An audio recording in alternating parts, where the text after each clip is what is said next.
Welcome to our video journey where we explore the fascinating world of pronunciation, unraveling the mysteries behind each word and its usage. In this video, the word is abdication. Abdication. Abdication.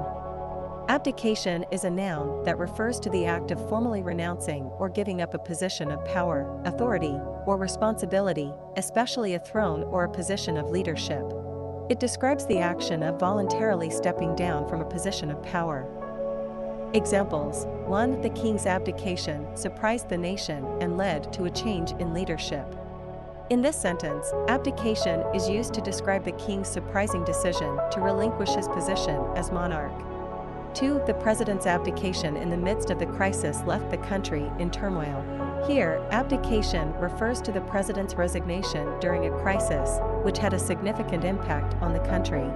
Stay tuned for more linguistic wonders and join us in unlocking the magic of language. Thanks for watching, and until next time, keep speaking, writing, and embracing the beauty of words.